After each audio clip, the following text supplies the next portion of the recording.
inilah seorang pemuda yang dibanggakan oleh Rasulullah. Ini dia pamanku, siapa yang punya paman seperti pamanku ini? Namanya adalah Sa'ad bin Abi Waqqas. Ketika memutuskan masuk Islam, dia sudah tahu risikonya bahwa nyawanya akan terancam oleh kaum kafir. Tetapi dia tidak pernah takut tentang itu. Dia tidak pernah takut siksaan, pembunuhan, ataupun hinaan yang akan ia terima. Cobaan yang dia takuti hanyalah satu, yaitu ibunya. Sa'ad sangat mencintai ibunya, begitu juga sebaliknya. Sementara itu, Sa'ad tahu bahwa ibunya tidak akan menerima kalau Sa'ad masuk Islam.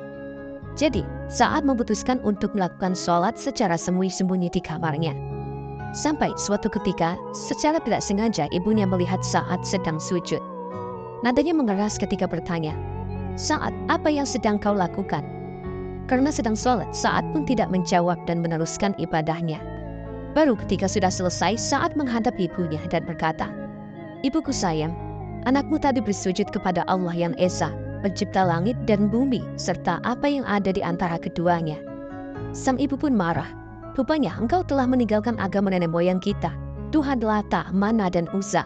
Ibu tidak rela, wahai anakku. Tinggalkanlah agama itu dan kembalilah ke agama nenek moyang kita yang telah sekian lama kita anut." Yang paling ditakutkan Sa'ad pun akhirnya terjadi.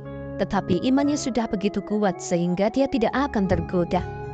"Wahai ibuku, aku tidak dapat lagi menyekutukan Allah. Dialah zat yang tunggal, tiada yang setara dengan dia. Dan Muhammad adalah utusan Allah untuk seluruh umat manusia," jawab Sa'ad. Kemarahan ibunya itu pun semakin menjadi.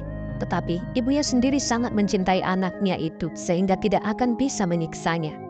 Oleh karena itu, Hammah, nama ibu Sa'ad itu pun berjanji tidak akan makan dan minum sampai Sa'ad kembali taat memeluk agamanya semula. Sa'ad berpikir itu hanya emosinya sesaat, jadi mungkin akan berlalu. Tetapi sehari kemudian, ternyata ibunya masih tidak mau makan dan minum. Berkali-kali Sa'ad berusaha membujuk ibunya, tetapi pendiriannya pun sama kerasnya dengan Sa'ad. Dia hanya mau makan dan minum jika Sa'ad meninggalkan agama barunya. Tentu saja hal itu tidak mungkin dilakukan Sa'ad. Hari kedua berlalu, ibunya semakin lemas, wajahnya pucat dan matanya cekung. Tetapi dia tidak mau menyentuh makanan dan minuman. Sebagai anak yang mencintai ibunya, Sa'ad begitu merasa hancur hatinya. Tetapi dia yakin dengan agama baru yang dianutnya ini. Malam berikutnya, Sa'ad kembali membujuk ibunya agar mau makan dan minum. Kembali, usaha Sa'ad gagal. Bahkan Sa'adlah yang dirayu untuk kembali meninggalkan agamanya. Sa'ad tidak tahan melihat penderitaan ibunya, tetapi Sa'ad juga tidak mau meninggalkan agama Islam. Sa'ad harus berterus terang bahwa apa yang dilakukan ibunya itu sia-sia. "Demi Allah," kata Sa'ad, "ketahuilah wahai ibu sayang, seandainya ibu memiliki 100 nyawa, lalu ia keluar satu persatu, tidaklah aku akan meninggalkan agama ini, walau ditebus dengan apapun juga. Maka sekarang terserah kepada ibu, apakah ibu mau makan atau tidak." Akhirnya ibu Sa'ad pun mengerti tentang ketabahan Sa'ad dan bahwa Sa'ad tidak akan mengubah pendiriannya. Kemudian Sa'ad pun mengajak ibunya makan dan ibunya pun menurutinya. Sa'ad pun senang bukan kepalang. Keesokan paginya Sa'ad menemui Rasulullah.